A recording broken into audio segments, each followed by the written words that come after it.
রাসূলুল্লাহ সাল্লাল্লাহু আলাইহি ওয়াসাল্লাম তিনি বারবার আল্লাহর কাছে দোয়া করতেন, মালিক ইন্নান নাবিয়্যিনা ওয়াস সিদ্দিকিনা ওয়াস শুহাদা'i ওয়াস সালিহিন ওয়া হাসুনা উলাইকা রাফিকা। আমার মালিক তুমি আমাকে নবী, সিদ্দিক, শুহাদা, সালিহিন যারা আছে তুমি তাদের অন্তর্ভুক্ত করে দিও। আল্লাহুম্মা রফিকাল আ'লা। ও মালিক তুমি আমার ইজ্জতকে উপরে উঠায় দাও। সুবহানাল্লাহ। নবীজি নিজেই তার ইজ্জত, তার আজমত, তার শান এবং মানের ব্যাপারে আল্লাহর কাছে চেয়েছেন। আর আল্লাহ কোরআন শরীফে বলেছেন ওয়া রাফা'না লাকা যিকরাক। আমার হাবিব সাল্লাল্লাহু আলাইহি ওয়াসাল্লামের শান এবং মানকে আমি উঁচু করে ধরে রেখেছি। আপনি যতই খাটো করতে চান, যেখানে আল্লাহ বলেছেন পৃথিবীর সমস্ত মানুষ যদি আমার রাসূলকে না মানে, আল্লাহ যেটা বলছেন সেটাই ফাইনাল। ঠিক কিনা জোরে বলেন। সম্মানিত হাজিরিন, আবু বকর রাদিয়াল্লাহু তাআলা আনহু সবার আগে ঘরে প্রবেশ করলেন। তার আগে থেকে হযরতে আয়েশা রাদিয়াল্লাহু তাআলা আনহা এবং ফাতেমা রাদিয়াল্লাহু তাআলা আনহা ঘরের ভিতর তিনি ঢুকলেন। পর্দাটা সরানোর পরে নজর করে দেখলেন রাসূলুল্লাহ সাল্লাল্লাহু আলাইহি ওয়াসাল্লামের বডিটা নিস্তেজ অবস্থায় পড়ে আছে। তিনি ভিতরে ঢোকার পরে তার পায়ে হাত দিলেন। নবীজি সাল্লাল্লাহু আলাইহি ওয়াসাল্লামের কপালের মাঝখানে চুমু দিলেন। তিনি বললেন যে আমি না আপনার বন্ধু, আপনি আমাকে রেখে চলে গেলেন। আমি তো আপনার বন্ধু, আপনি আমাকে রেখে কিভাবে চলে গেলেন? রাসূলুল্লাহ সাল্লাল্লাহু আলাইহি ওয়াসাল্লামের বিবি আয়েশা রাদিয়াল্লাহু তাআলা আনহা বলেন, নবী সাল্লাল্লাহু আলাইহি ওয়াসাল্লামের কপালে চুমু খাওয়ার পরে আমার বাবা আকাশের দিকে তাকায় আল্লাহর কাছে দোয়া করছে, ও মালিক আমি আপনার হাবিবের বন্ধু, কঠিন মুসিবতে আমাকে তোমার হাবিবের বন্ধু বানায় দিও। সুবহানাল্লাহ। আল্লাহ তাআলা আমাদেরকে আশিকে রাসূল হওয়ার তৌফিক দান করুন বলে আমিন। রাসূলুল্লাহ সাল্লাল্লাহু আলাইহি ওয়াসাল্লামের প্রকৃতপক্ষে বন্ধু হওয়ার তৌফিক দান করুন।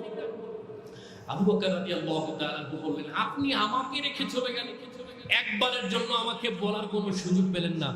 নবী আলাইহিস সালাতু ওয়াস সালাম তিনি যখন দুনিয়া থেকে চলে গেলেন, আবু বকর রাদিয়াল্লাহু তাআলা দেখে মসজিদে নববীর ভিতরে ঢুকলেন। তিনি মিম্বারে দাঁড়ালেন। লম্বা একটা বক্তব্য দেওয়ার পরে তিনি বললেন, ইন্নাকা মাইয়িতু ওয়া ইন্নাহুম মাইয়িতুন। মানুষ মরণশীল মরবে, তারাও মরেছে, আমরাও মরব। কেউ বোঝে নাই, কিন্তু হযরতে ওমর রাদিয়াল্লাহু তাআলা বুঝে গেছেন। এই কথা আর গোপন থাকবো না। মুহূর্তের ভিতরে প্রচার হয়ে গেল আল্লাহর নবী আর পৃথিবীতে। হযরতে ওমর রাদিয়াল্লাহু তাআলা মুষ্টিবদ্ধ করে তিনি দরবারে নিলেন। তিনি বললেন, কোন ব্যক্তি যদি বলে যে আমার নবী দুনিয়া থেকে চলে গেছে, আমার এই খোলা তরবারি তার গর্দান আস্ত রাখবে না, দুনিয়া থেকে তাকে বিদায় করে দেবে। সম্মানিত হাজিরিন, আপনি মিলাদ কিয়াম করেন, রাসূলুল্লাহ সাল্লাল্লাহু আলাইহি ওয়াসাল্লামের মুহাব্বতে জুলুস করেন, আমার কোনো অসুবিধা নাই। কিন্তু নবীজির শেষ ওসিয়তটা কি ছিল সেটা কি আপনার মানা দরকার আছে? কথা কানে কেন আছে না নাই? উসিকুম বিসসালাহ, আমার উম্মতরা তোমরা নামাজ পরিত্যাগ করো না। আমার নামাজের ব্যাপারে তোমাদের কাছে আমার ওসিয়ত হলো, এই নামাজ প্রতিষ্ঠিত করতে গিয়ে আমি 3 বছর একটা নামাজের কাছে আমি আমার দান মোবারক শহীদ করে দিয়েছি, আমার মা বাবার দেশ আমি ত্যাগ করে দিয়েছি। তোমাদের কাছে অনুরোধ, আমার নামাজ তোমরা ছেড়ে দিও। আর রাসূল সাল্লাল্লাহু আলাইহি ওয়াসাল্লাম বলেন, আউয়ালু মা ইউহাসাবু বিহিল আবদু ইয়াউমাল কিয়ামাতিস সালাত।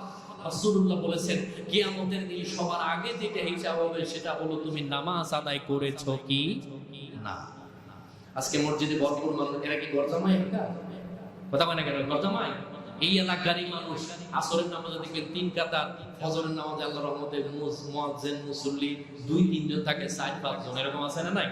অতএব বোঝা যায় যে আমরা এখনো আশিকে রাসূল আর রাসূলুল্লাহর শেষ ওসিয়তটা এখনো মানতে পারি না। সম্মানিত নবীজির আজমত, মুহাব্বত, তার শান শওকত বুকের ভিতরে নিয়ে আমাদের 5 ওয়াক্ত নামাজ